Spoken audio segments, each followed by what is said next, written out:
जय शिवराय. मी संदीप नाईक बाबा, निर्भय महाराष्ट्र पार्टी. माझ्याबरोबर आहेत सचिन चेंबूरकर आणि चरणदास गरुड.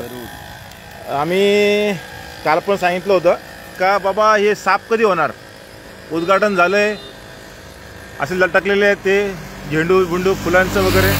त्याचबरोबर रोडनी फिरणार तर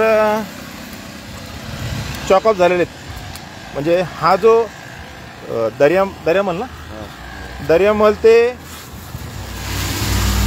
तुमचा मायफेरपर्यंतचा रोड, हा जो 90 फीट रोड आहे, याची सफाई कोण करणार? तर याबाबत आपण पाठपुरावा करू. रोडची सफाई कोण करणार जेणेकरून हा रोड स्वच्छ राहील. रात्रीचे ह्या ठिकाणी जी लोक फिरायला येतात, ॲक्च्युली हा जो ब्रिज आहे तो फिरण्यासाठी नाही आहे, पण तरी फिरत आहेत. कोण मॉर्निंग वॉकला येतं, कोण जॉगिंगला येतं. मॉर्निंग वॉक जॉगिंग एकच. त्याचबरोबर रात्रीचे कोण शीतपावली करायला येतात, संध्याकाळची बसायला बसतात. ह्या याच्यावरती सगळे बसणार. जोपर्यंत चालू होत नाही तोपर्यंत बसणार असते. विषयाचं गांभीर्य असं आहे का, हा जो रोड चालू झाला आहे, हा जो ब्रिज चालू झाला आहे, तर ह्या ब्रिजची स्वच्छता कोण ठेवणार? MMRD आहे की कल्याण डोंबिवली महानगरपालिका की रेल्वे इन्फ्रास्ट्रक्चर डेव्हलपमेंट हे ठेवणार? बरोबर, स्वच्छता खूप महत्त्वाची आहे. बरोबर.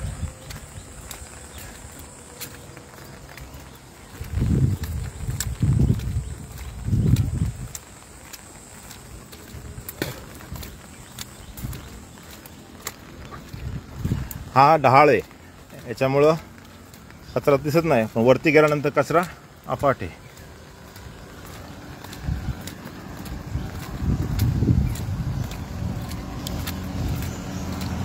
पुन्हा एकदा तोपर्यंत पुढं कचरा आहे दाखवतो तुम्हाला मी, पण तोपर्यंत आपण पाणी उकळून प्या. कल्याण डोंबिवली महानगरपालिका असू द्या, महाराष्ट्रातल्या सर्वच लोकांनी जे पाणी येतं आहे ते उकळून प्यावे. महानगरपालिका असू द्या, ग्रामपंचायत असू द्या, पाणी उकळून प्यावे त्यांनी, जेणेकरून डायरिया जसे आजारी पण होणार नाही. कारण आता आपण ज्या बिल्डिंगमध्ये गेलो होतो त्या बिल्डिंगच्या लोकांना जुलाब चालू झालेले आहेत, डिसेंट्री होतं, जुलाब चालू झाले.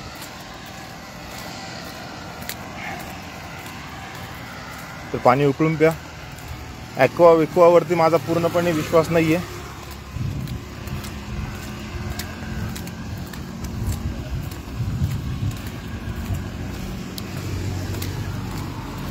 तर हे पाहिलं, हे बघा इथं पूर्ण जाम झालं. हे असं पाहिजे आहे ना, हे असं आहे, पण पूर्ण चॉकअप झालेले आहे. हे कोण क्लिअर करणार? टमाटी आहेत, ही पिशवी आहे, हे पण चॉकअप झाले. हे असं आहे ना. हां,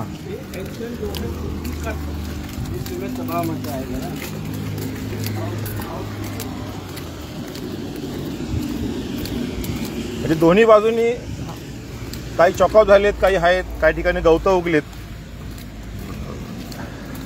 तर हे साफ कोण करणार? बघा इथं किती घाण आहे त्याच्या आतमध्ये. तर हे साफ कोण करणार? हे काढी घालव जरा, बघा जमते का? नाही, मातीची माती, ती माती काढायला लागेल. हां, मातीच माती नाही, साफ करायला लागेल. हां, गेलं गेलं गेलं गेलं गेलं गेलं गेलं गेलं गेलं गेलं.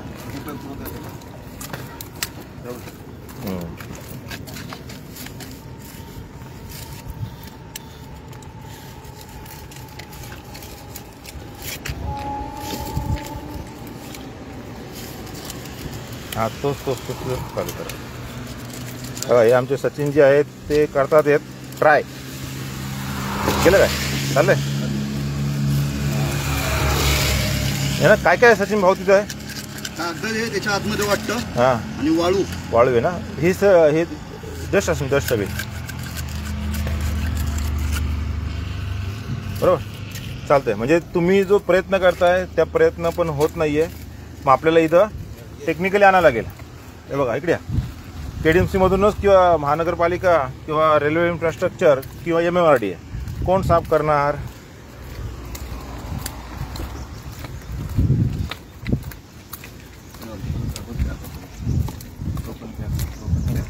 हे सगळं पॅक आहे. ब्रिजचं उद्घाटनाच्या दिवशी मला अटक केली होती. माझ्याबरोबर हे पण होते, चरणदास गरुड पण होते, आमचे 3 जण आम्ही होतो, आणखीन 3 जण होतो. तर उद्घाटनाला विरोध करतोय म्हणून मला अटक केली होती, नोटीस बिटीस दिली. ते रात्री चालू होते घरी का बाबा नाईक बाबाला नोटीस द्यायला. असो, माझा उद्घाटनाला काही विरोध नाहीये. किती उद्घाटन करा, काहीही फरक पडत नाहीये. तुम्ही कितीही रोडची उद्घाटन कितीही काही केलं, मला त्यात काय फरक पडणार आहे. पण जर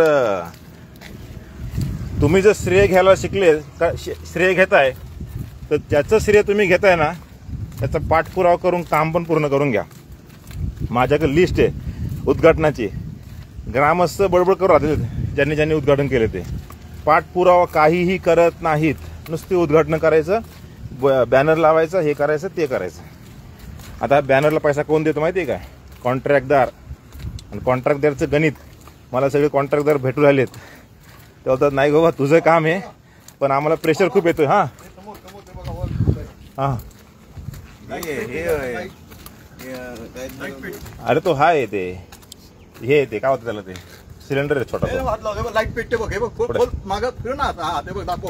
चार्जर येतो, पॉवर बँक येते, चार्जर येते. बघा माझी माणसं एवढी भोळी आहेत का त्यांना काय वाटलं का काहीतरी हाय म्हणून वगैरे, त्यांना काय वाटलं तुम्हाला बॉम्ब आहे म्हणून. तर हे बॉम्ब नसून हे लाईट पेटू राहिली आणि कोणतरी इथं ठेवून गेले, ते काहीतरी आहे. ती काय आता आम्ही तिकडे बसून बघू काय असेल ते. चला, म्हणजे इतकी साधी भोळी माणसं आहेत माझ्याबरोबर आणि ती प्रामाणिक आहेत, फार प्रामाणिक आहे एकदम. माझ्याबरोबर असे लोक फिरत नाहीत, त्यांना भीती वाटते का बाबा कोणीतरी धमकवेल, काय धमकवेल. आणि तो प्रकार झालेला आहे. ज्यावेळेस लोक माझ्याबरोबर फिरायचे तर त्यांना धमकवायला जायचं. मी बोललो बाबा तुला धमकी भेटेल, परत काय तुला प्रॉब्लेम नको, म्हणून तू माझ्याबरोबर नको फिरू बाबा, ठीक आहे ना. शेवटचं आहे, आम्ही त्या साईडने गेलो होतो त्या बाजूनी, तर तिथं आम्हाला मद्य धुंद करण्यासाठी ज्या बाटल्या असतात त्या बाटल्या दिसल्या होत्या. त्यावेळेस लाईव्ह नाही केलं. पण पुन्हा एकदा रोड कोण साफ करणार? 90 फीट रिंग रोड हा कोण साफ करणार? चालू करून दिला आहे तर साफ करायची जिम्मेदारी पण घ्यायची प्रशासनाने. धन्यवाद.